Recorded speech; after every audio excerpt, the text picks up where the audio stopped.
Wassalamu ala Rasulillah. Бар мактоо бир Аллах болгондон болсун, пайгамбар Мухаммад Мустафа саллаллаху алейхи ва саллям болгондон болсун. Бүт салам салаваттарыбыз пайгамбарыбызга болгондон болсун. Канча жылдар мурун бул дүйнө караңгылыкта болчу.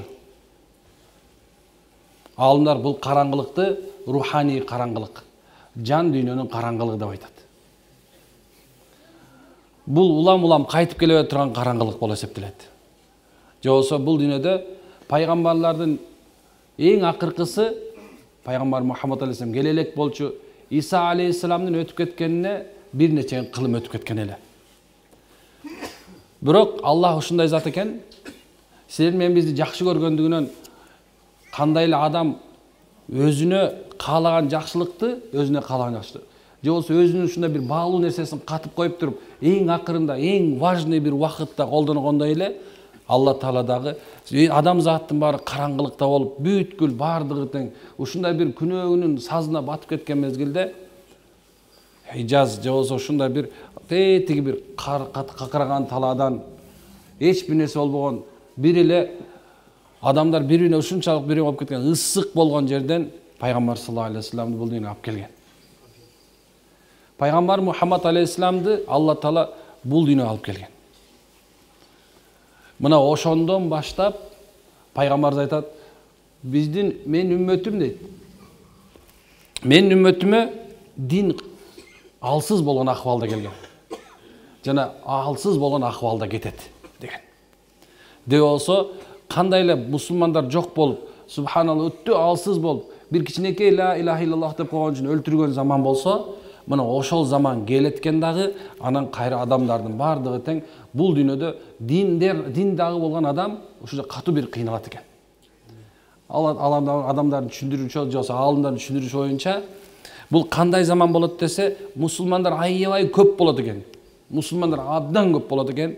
Бирок динге каршы болгон капырлар болбойт экен. Мусулмандар болот экен. Мына ушул жерде отургандар биз каршы болот экенбиз. Алла Тааланын түзмө-түз айткан сөзүнө каршы болгондор мусулмандар болот экен. Мусулмандар бири-бирин ушундай катуу кордукап келет экен. Ушундай бир кичинекей бир нерсе үчүн мындай бир бүткүл үммөттү сатып ийе тургандар да пайда болот экен.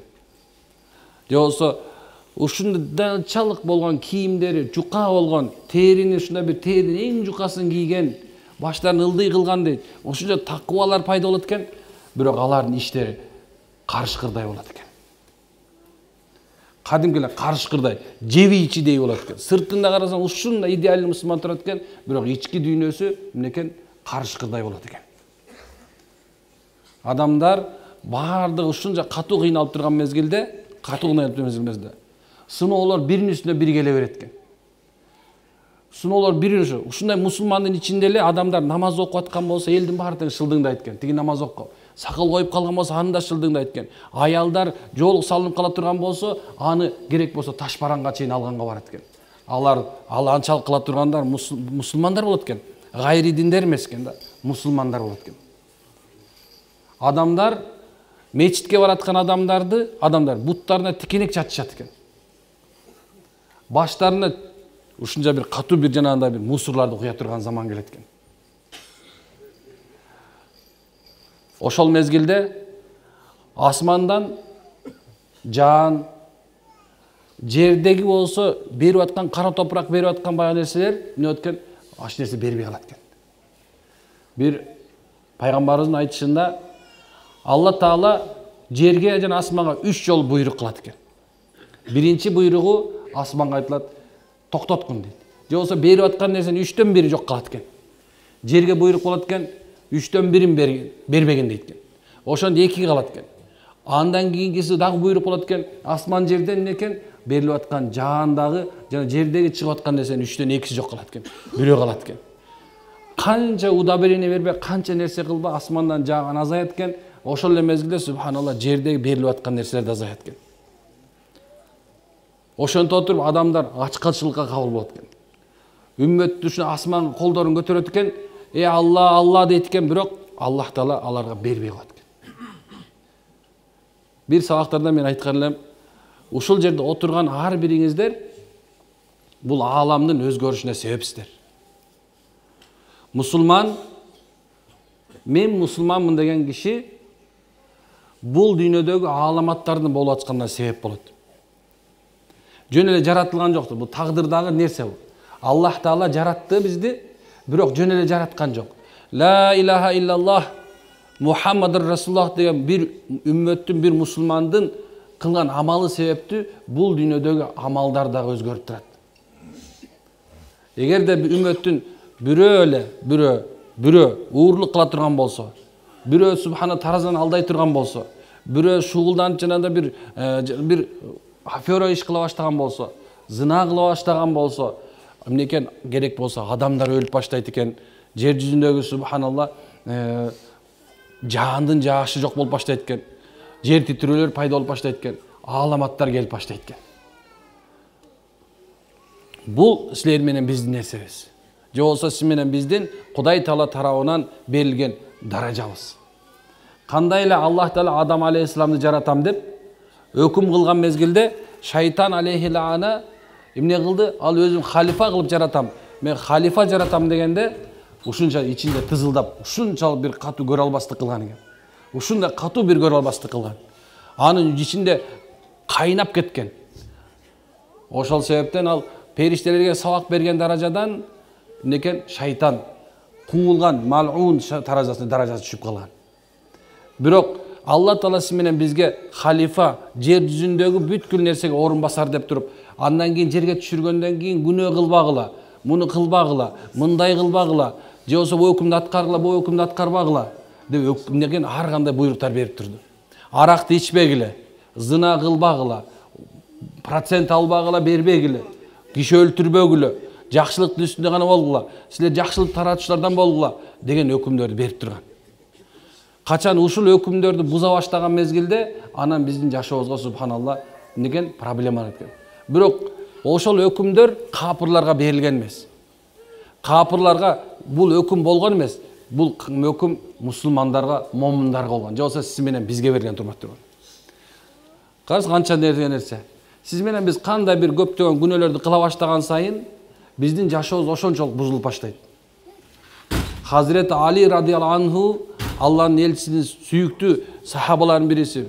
Некен агасынын баласы дагы качан ушул жөнүндө ага айтылганда некен ыйлайт эле. Бир жол керек болсо намазы туура эмес болуп калган себеп. Дагы бир чалым чыгып кеткен деп айтышат. Кайра кайтып барып өзүнүн амалын оңдогон экен. Сиз эмне үчүн мындай кылдыңыз десе, анткени мен амалымдын бузулган себебин ушундай кылдым дейт. Үммөттүн амалынын бузулушу, бир үммөттүн, бир эле сиз менен биздин бирөө ушул отурган бирөөбүздүн амалыбыз, иш аракеттери бузулса, некен бүткүл үммөткө зыян берген турган. Куран ва хадистин негизинде ушул нерсе. Демек ушул жерде отурган баардыгыңыздар ниетиңиздерди оңдошуңуздар керек азыр. Күнөө кылбаймын деген ушул таризге келиш керек. Мен күнөө кылбашым керек. Мен эмне үчүн күнөө кылышым керек? Эмне үчүн мен туура эмес жашашым керек? Эмне үчүн мен мындай жашап атам? Эмнеге? Мен киммин деги? Эмне үчүн жашап, эмне үчүн жаралдым бул дүйнөгө? Эмне үчүн жашап жүрөм? Эмне үчүн кыргыз болдум? Эмне үчүн мусулман болдум? Эмнеге? Деген сөздү субханалла өзүң беришиң керек экен. Улам суроо берип туруш керек экен. Эгерде ким деген бул суроону бербей кала турган болсо, анда ал жашоосу кайдыгерлик өтүп калат турган. Көптөгөн адамдар суроолор менен келет. Мага көчө мурда бир эже телефон жагып ушунча кечке чейин телефон, мен ал телефонду чытап кое албадым. Анткени анын проблемасы ушул эле да. 4 баласы менен күйөөсү үйдөн чыгарып салыптыр. Абдан көп экен мындайчы, мындай 4 баласы менен үйдөн чыгарып салды. Үйдүн баарын салып бүткөндөн кийин, бар нерсе болгондон кийин, анан мени эч кимге кереги жок эмедей башка бир аял алды дагы мени үйдөн чыгарып салды молдоке. Бүт үйдүн баары мен жокто эле бар нерсе оформить этип салыптыр.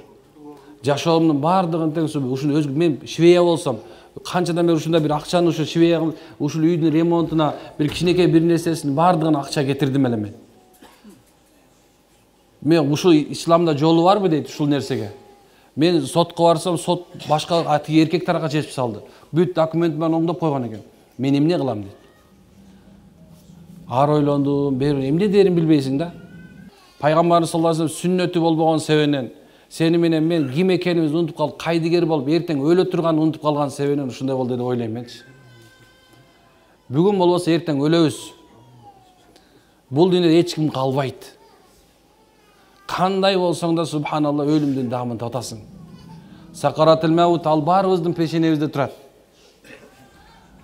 Сен эгерде ушул жерге аз бирөөгө таарынып келген болсоң, сен таарынбай эле кой агачы. Анткенсе сен таарынганың пайда бербейт. Бул дүйнөдө сен антке оорукчан болуп өтүп кетесиң. Эгерде сен бирөө менен субхана талаш тартышкан болсоң, талаш тартышкан токтотуп эле сала бер. Анткенсе ал сага пайда бербейт. Эгерде сен жашооңдо жолуң таппай калган болсоң, анда субханалла ойлонушуң керек. Мен жолум кандай, мен киммин, эмне болушум керек мен. Эгер сен ата-энең менен жол табышпай аткан болсоң, ошо тил табышпай аткан болсоң, анда ойлонушуң керек. Мен ушул кылып атканым туурабы? Өз адам ойлонуш керек. Ой толгоо деген нерсени аябай колдонуш керек. Биздин убактыбызчы, биздин убактыбыз биз үчүн чоң берилген бул немат. Убакыт бул немат. Эмне үчүн мен тети 1400 жыл мурункудан баштадым? Анткени 1400 жылдан бери ушул мезгилге чейин канча миллиарддаган адамдар өтүп кетти. Канчасы даражасы көтөрүлдү, канча даражасы түштү. Сени менен менин жашоом күн өткөн сайын субханалла өзүбүздүн колубуз менен гана кертилип кетип баратат. Саат ойлоп атабыз, азыр мына саат 8 болду, машалла 8 болду. 8 болуптур. Сенин өмүрүң, сени менен менин өмүрүм субханалла улам секунд сайын өтүп баратат. Канча адамдар өмүрүн текке кетирип атат. 4 нерсеге жооп бермейин адам кыямат күнү ордунан жылбайт. Ошонун бирөөсү убактыңды каяка өткөздүң, сага берилген убакытты канчага өткөздүң. Убакытка келгенде эч ким бай эмес, 24 эле саат баарына бирдей берилген. Убакытта өмүрдө субхана бай адам болбойт. Акчасы бар бай адам болушу мүмкүн. Субхана туугандары бар бай адам болушу мүмкүн. Демек, сени менен менин кылган амалдарым, урматтуу уртуганым, биздин убактыбызга байланган. Кел, андан көрө убактыңарды толук өткөзгөнгө, жакшы өткөзгөнгө аракет кылалы. Убакыттарды жакшы өткөзгөнгө аракет кылыш керек. 80ге чыккан аксакал киши эмнекен көлдө эс алып атып, ушундай бир жакшы балдарын баардан сонун эле, бирок түндө көчөнү кечинде өтүп кетти. Демек, эч ким эмнекен сөзсүз эле баардык мындай эле по полочкам төрөлүп туруп эле, анан кийин 77 болсо 77 жашка чыкканда, 80 болсо 80ге чыкканда өлбөйт экен. Эмнекен Алла Таала баарын ар бир убакытта төрөлтүп туруп, анан ар убакытта субхана жанды алат. Демек, урматтуу тууган, бекер жашаба. Азыр башыңа келген проблеманын баардыгы тең чечилет. Качан чечилет, качан сен иманга келгенде чечилип баштайт. Сахабалар да ушундай айтып эле. Биздин келгенибиз убакытта дейт, динге келген убакытта ушунча бактысыз элек дейт. Биздин жүрөктөр тынч эмес болчу, качан пайгамбарыбыз келгенден кийин, толук дин келгенде биз дин менен амал кылдык, пайгамбарыбыз саллаллаху алейхи вассалам аркасында ээрчидик, биз жүрөгүбүз толук менен бактылуу болду. Кантип жолум ачылат? Кантип мен күйөө тием? Кантип мен аял алам? Кантип мен субханалла жашоомду оңдоп кетем? Кантип бизнесим өркүндөп кетет? Канткенде мен ушундай бир элге жагып калам? Канткенде бир эле суроого, ушунун баардыгына бир эле жооп бар. Иманга кел. Биз бияка мага кел деген сөздү, субхана иманга кел деген сөздү алам дайыма. Анткенде эгерде сен иман сөзүн укпай калсаң, негизинде алымдардын айтышынча эгерде күнүнө бир адам жок дегенде бир 10 мүнөт бир Аллах Таала улуктаган сөз укпаса, же болбосо ушул нерсеге көңүл бурбаса, анда иманы толук болбой калат. Ал адамга субханалла жүрөктөрү ар кайсы нерсеге берилип баштайт. Ал эми бир жүрөктө эки нерсе болуп кала турган болсо, адам дайыма чаржайыт болот. Демек, кел урматтуу уртагым. Ушул жерге келгенде азыр ниетибизди оңдойлу. Ниеттерди оңдоңуздар. Ниетти бүгүнкүгө эле оңдоп койбогула. Ниетти субханалла келечекке да оңдогула. Мени өмүрүм аяғына чейин мен жашоом оңолот иншалла. Мен туура жашайм деген ойду кылыш керек. Аракет кылышты эч ким тыйган эмес. Жакшы жашоо үчүн сөзсүз эле көп акчаң болуш керек эмес. Жакшы жашоо үчүн сен көп балаң болуш шарт эмес. Жакшы жашоо же бактылуу жашоо үчүн сенин туугандарың көп болушу шарт эмес.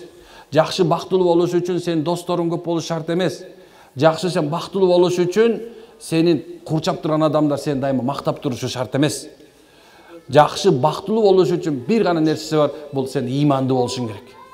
Сен ыймандуу болушуң керек, ыймандын өкүмүн аткарышың керек. Иманга кандай өкүм түшкөн болсо, ошол өкүмдөрдү аткарышың керек. Эмне тыйылган болсо, тыйылган нерсени кылбай кой, эмне буйрулган болсо, ошону кылгын. Мына сен бактылуу болуп баштайсың.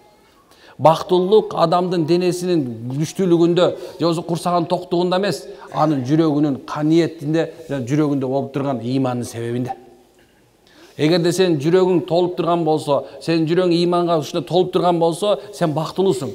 Анткени ыйманың бар болгон болсо, сен ошол акчаңды, дүйнөңдү каякка коротушту билесиң. Эгер сен кедей болгон болсоң дагы, бул Кудай тарабынан келген экенин билип, сен ошого да шүгүр айтасың. Нашүкүрсүздүк, шүкүр кылбаштык бул ыймандын даражасына жараша. Эгерде сен ыйманың бар боло турган болсо, Аллах берген кичинекей нерсеге шүгүр айтасың. Эгерде ыйманың жок боло турган болсо, Кудай таала мына ушу комнатага толо алтын толтуруп кое турган болсо дагы, эч качан шүгүр айтпай, экинчи комнатада бар бекен деп ойлойсуң. Иман ушундай нерсе. Иман зарыл туган. Бардык пайгамбарлар ушул нерсе жөнүндө айтып келген. Бардык пайгамбарлар, канча пайгамбар жөнөтүлгөн болсо, ошол пайгамбарлардын бардыгы тең бир эле нерсе айткан. Келгиле, иман келтиргиле, мага иман келтиргиле деген. Бардыгы тең. Ла илаха иллаллах, ана Мухаммад расулуллах. Эң акыркы сүрөй. Аракет кылабызбы? Маша.